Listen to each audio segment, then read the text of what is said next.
Hello hey guys, welcome back. Today is 25th of May और आज के newspaper में कौन कौन सी इंपॉर्टेंट न्यूज़ और एडिटोरियल है उसके बारे में चर्चा करेंगे। देखिए, सबसे पहले आपने एक क्वेश्चन का आंसर देना है जो कि आपको आता होएगा। देखिए, which of the following are the essential elements of a democracy? Value of freedom, respect of human rights, holding periodic and genuine election by universal suffrage. इसका आपने एक जो करेक्ट आंसर है वो कोड सेलेक्ट करना है, ABCD। आप comment section में बता सकते हैं और इसका आंसर आपको वीडियो के लास्ट में मिल जाएगा कि क्या आंसर इसका होना चाहिए। Value of freedom, respect for human rights, holding periodic and genuine election by the universal suffrage. ठीक है, चलिए। Starting with the first news, Quad is a force for good, ये बोला मोदी ने। अब क्वाड कहाँ से आया, कब आया, क्यों आया, इसके बारे में हम बात करेंगे। बिकॉज इसके बारे में एक एडिटोरियल टाइप की चीज़ आई हुई है, एक आर्टिकल आया हुआ बड़े अच्छे वे से जिसमें दिया हुआ, उसके बारे में बात करेंगे। हमने कल भी किया था, अगर कल किसी ने मिस किया है न्यूज़पेपर की डिस्कशन को, आप देख सकते हैं न्यूज़पेपर की डिस्कशन को।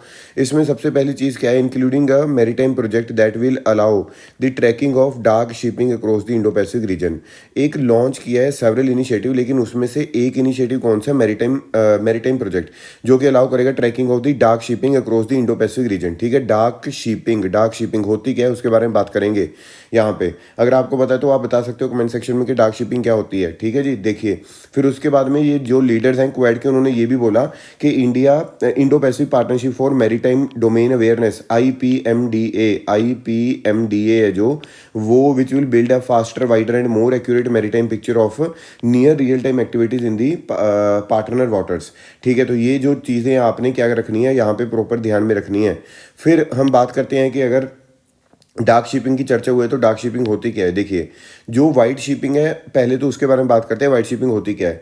ये वाइट शिपिंग होती है exchange of relevant advance information on the identity and movement of commercial non military merchant vessel. ठीक है, movement of commercial non military merchant vessel, उसको हम क्या बोलते हैं, मतलब जो कमर्शियल शिप्स हैं उसको हम क्या बोलते हैं, वाइट शिपिंग। ये चीज़ आपने याद रखनी है। ग्रे हम बोलते हैं मिलिट्री वेसल्स को और ब्लैक बोलते हैं इलीगल वेसल्स को। तो ये जो डार्क शिपिंग है वो क्या हो जाएगी, इलीगल जो वेसल्स वहाँ पे जा रहे हैं, इलीगल जो शिपिंग वहाँ पे जा रही है, उस चीज़ को रोकने के लिए, उस चीज़ को ट्रैक करने के लिए यहाँ पे जो इनिशिएटिव है वो हम करने की कोशिश कर रहे हैं। चलिए नेक्स्ट न्यूज़ की बात करते हैं। यहाँ पे पंजाब मिनिस्टर सैक्ड इन ब्राइब केस।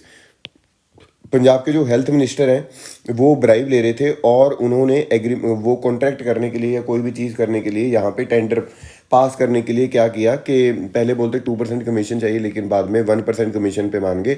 और ये जो चीज़ है वो एक स्टिंग ऑपरेशन या फिर कुछ करके चल रहा था और ये इन्फॉर्मेशन चीफ मिनिस्टर के पास जाते तो उन्होंने इनको हटा दिया है। और अभी इनके खिलाफ में जो FIR है वो हो जाएगी यहाँ पे मोहाली में। तो अब देखते हैं कि क्या बनता है। ठीक है जी, चलिए आगे हम बात करते हैं।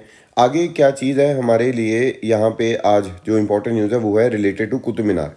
Qutub Minar not a place of worship, ASI archaeological survey of India ने क्या बोला है कि जो कुतुब मीनार है वो प्लेस ऑफ वर्शिप नहीं है भाई। तो इसका मतलब क्या है? देखिए, सबसे पहली चीज़, जो कुतुब मीनार कॉम्प्लेक्स है is not a place of worship, यहाँ पे लिखा हुआ है। और इसका जो करेक्टर है, can not B change now. जो ये चीज़ बोल रहा है वो कौन बोल रहा है? Archaeological survey of India. उन्होंने दिल्ली हाई कोर्ट में इसको सबमिट किया चीज़ को और बोला कि भाई जो opposing a plea challenging the dismissal of civil suit seeking restoration of Hindu and Jain temples on the premises. Hindu और जैन टेम्पल्स को आपने रिस्टोर करना है, जो कि कुतुब मीनार में, कुतुब मीनार कॉम्प्लेक्स के बीच में। देखिए, जो कुवैत उल इस्लाम मॉस्क है ना, जो कुतुब मीनार कॉम्प्लेक्स में, वो कहते बोला गया है कि 27 टेम्पल्स होते थे वहाँ पे, जिसको डिमोलिश करके वो बनाई गई थी मॉस्क। ठीक है, तो इस वजह से उन्होंने बोला कि ये इसको लेकर आओ प्लेसेस ऑफ वर्शिप एक्ट 1991 के अंडर।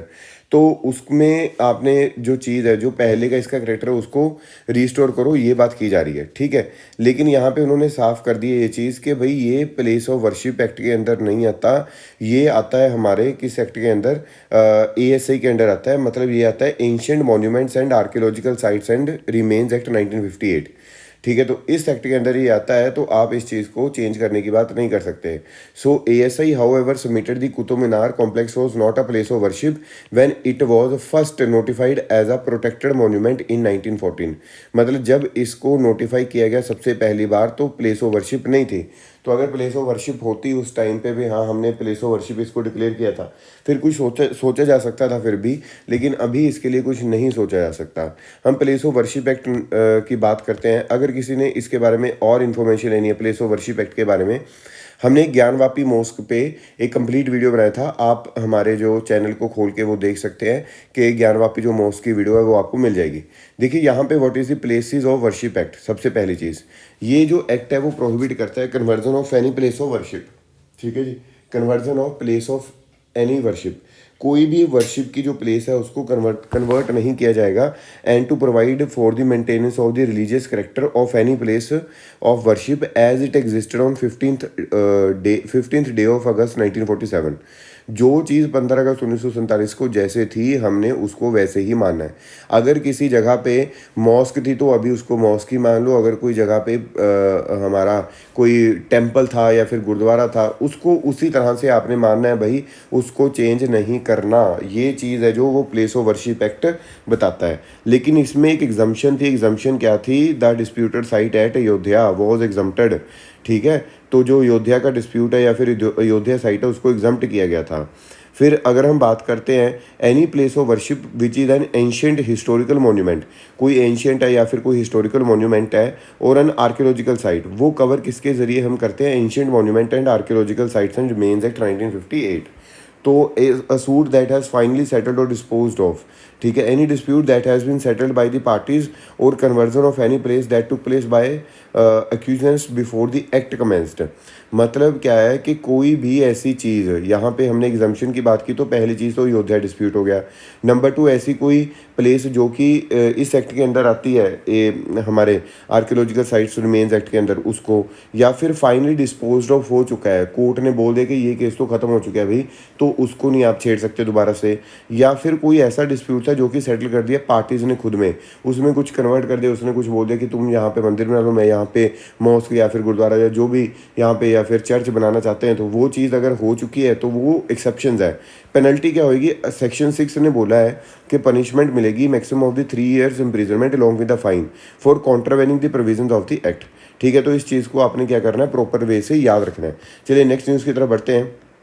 जो नेक्स्ट न्यूज़ है आज जो हमने पढ़नी है वो एक एडिटोरियल है, बहुत ही अच्छा एडिटोरियल दिया गया है किस चीज़ के बारे में? अबाउट द जीएसटी, कि भाई जो रिसेंटली ये जजमेंट आई है वो जजमेंट का मतलब क्या रहेगा। इसमें क्या है, इसमें जो सबसे पहली चीज़, on May 19 the union of India versus Mohit minerals, the supreme court of India delivered a ruling which is likely to have an impact far wider than what the centre might have imagined. मतलब क्या है कि जो Mohit mineral versus union of India case था उसमें supreme court की जो judgement आई है उसका जो प्रपोजल रहेगा, उसका जो इम्पैक्ट रहेगा वो बहुत ज़्यादा रहेगा, जितना सरकार सोच रही है, सेंटर सरकार, उससे बहुत ज़्यादा, क्योंकि उनकी जो वैलिडिटी है वो स्टेक पे लगी है। वो जो लिवाई कर रहे हैं इम्पोज ऑन दी इम्पोर्टर्स पे लिवाई करते थे IGST on the ocean freight, वो कहते हैं वो तो पहले ही पे कर चुके हैं फॉरेन सेलर्स को, तो आप उस चीज़ को दोबारा से नहीं अप्लाई कर सकते। ये पहले तो गुजरात हाई कोर्ट ने डिक्लेयर किया टैक्स इलीगल है, फिर उसके बाद में जो सुप्रीम कोर्ट है उसने अफर्म किया through justice DY Chandrachud judgment कि भाई ये तो डबल टैक्सेशन वाली चीज़ हो जाएगी, आप इस चीज़ को अवॉइड करो, IGST नहीं लगना। ठीक है, तो उसके बाद में यहाँ पे और क्या बोला जा रहा है? But the court also made a slew of the observation. देखिए चीज़ तो इसके बारे में थी कि यार ये लिवाई कर सकते, IGST नहीं कर सकते, लेकिन यहाँ पे और भी किस चीज़ के बारे में बात की गई? यहाँ पे बात की गई कि जो स्टेट लेजिस्लेचर है उसके पास पावर है यहाँ पे लिवाई करने की या फिर टैक्सेस को इम्पोज करने की या फिर टैक्सेस को लगाने की GST के अंदर।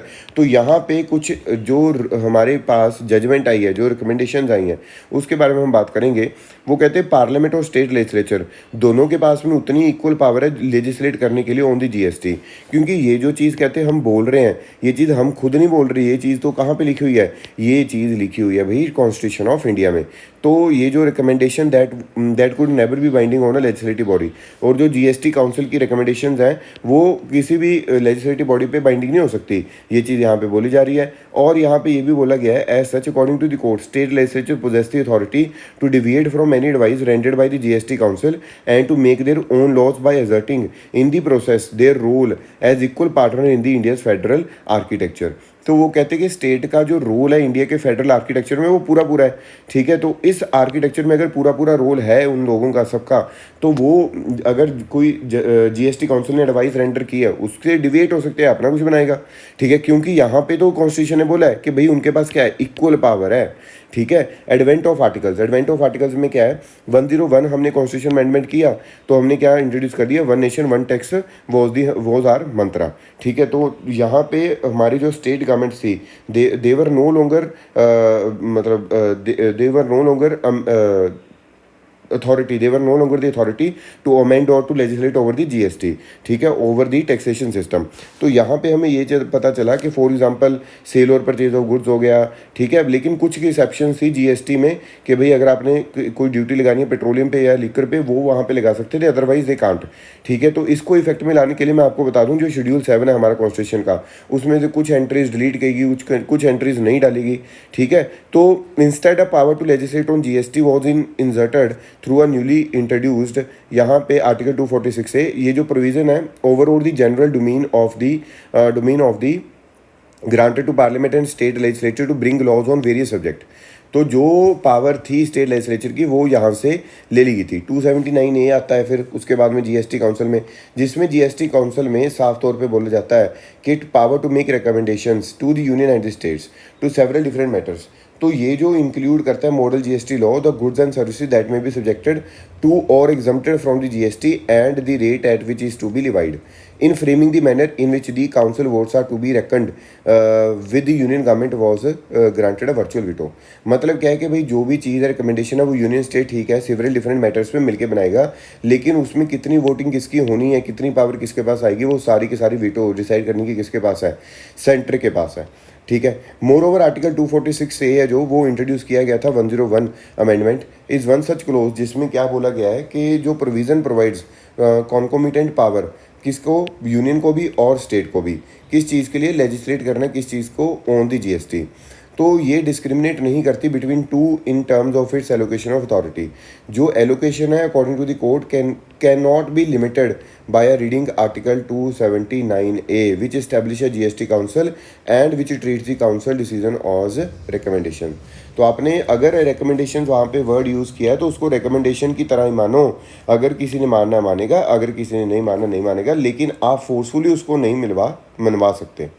ठीक है, तो अगर ये चीज़ यहाँ पे स्टेट्स करनी स्टार्ट करती हैं कि भाई हमारी पावर खुद की है जीएसटी, तो उसका जो रोल है वो वही बहुत हद तक ख़त्म हो जाएगा, क्योंकि स्टेट बोलेंगे हमने ये वाला टैक्स हमने इम्पोज करना है, नहीं करना है, वो तो पहले वाली कंडीशन बनती हमें यहाँ पे दिखाई दे रही है। सो देखते हैं कि इसमें होता क्या है और उसमें किस तरह से काम चलेगा। तो जो मोहित मिनल वर्सेस स्टेट ये जो यूनियन ऑफ इंडिया केस था, इसने पूरे का पूरा जीएसटी का जो रजीम है वही चेंज कर देना है। ठीक है, चलिए नेक्स्ट न्यूज़ के बारे में बात करते हैं। नेक्स्ट न्यूज़ है अबाउट दी क्वेड। जो ये क्वेड है ये न्यूज़ आपकी बिलोंग करती है GS2 से। ठीक है जी, GS2 से बिलोंग करती है। The leader of the 4 countries India हो गया, यूएस हो गया, ऑस्ट्रेलिया हो गया, जापान, ये सेकंड इन पर्सन मीटिंग हुई है जो कि टोक्यो में हुई है सेकंड। इससे पहले एक बार हुई थी, ठीक है जी, वो हुई थी सितंबर लास्ट ईयर। उससे पहले ये वर्चुअली मिलते होते थे। और मैं आपको बता दूं ये जो अभी मीटिंग हुई है इसमें तो बहुत कुछ चेंज हो चुका है। रशिया यूक्रेन वॉर चल रही है, बहुत ज़्यादा सारी चीज़ें हैं जो कि चेंज हो चुकी हैं। अगर हम क्वेड की बात करते हैं कि ये आया कहाँ से है क्या, पहली चीज़ तो ये इनफॉर्मल है। ये वर्ड आपने बहुत अच्छे वे से याद रखने, यहाँ पे मैं स्टार मार्क कर रहा हूँ। तो ये जो क्वेड है ये इनफॉर्मल है पहली चीज़। कौन कौन है इसमें, यूएस हो गया, ऑस्ट्रेलिया हो गया, जापान हो गया और हमारा इंडिया हो गया। ये बोल रहे हैं कि हमने कोऑपरेशन करनी है for a free and open Indo Pacific region के बारे में। इसके जो मेजर बेसिस हैं वो ये है कि जो चाइना का ग्रोइंग इन्फ्लुएंस है इंडो पैसिफिक रीजन में उसको कम करना। और ये आया कहाँ से था, देखिए इंडियन ओशन में एक सुनामी आती है 2004 में, तो वहाँ पे जो इंडो पैसिफिक रीजन है वहाँ पे बहुत ही ज़्यादा प्रॉब्लम क्रिएट हो जाती है। जैसे कि श्रीलंका हो गया, मालदीव्स हो गया, इंडोनेशिया हो गया, यहाँ पे जो प्रॉब्लम है वो एक हाई लेवल की आती है। उस टाइम पे जो इंडिया है वो सबकी हेल्प करने के लिए जाता है, लेकिन देखते देखते क्या होता है, इंडिया जब हेल्प करने के लिए वहाँ पर जाता है, जो दूसरी 3 अदर नेवल पावर्स है वो भी ज्वाइन करते हैं, यूएस, ऑस्ट्रेलिया, जापान।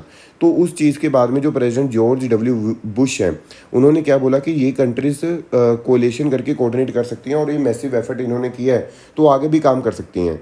तो आगे जब ये काम कर सकते हैं, ये चीज़ सबको पता लगी, तो जो शिंजो आबे हैं प्राइम मिनिस्टर थे जापान के उस टाइम पे, तो उन्होंने बोला कि we can promote the arc of prosperity freedom, ये चीज़ें हम प्रमोट कर सकते हैं। और ये बात भी डिस्कस की गई मनमोहन सिंह जी के साथ में। तो क्वाड कंट्रीज़ को और नज़दीक लाने की यहाँ पे बात होती है।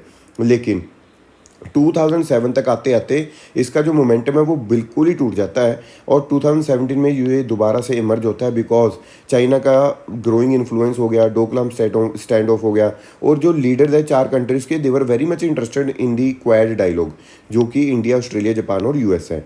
ठीक है जी। तो यहाँ पे अगर हम बात करें सीधे सीधे कि भाई इसका सबसे बड़ा चीज़ क्या है कि जिसके लिए इकट्ठा हो रहे हैं, to stop the growing influence of the China.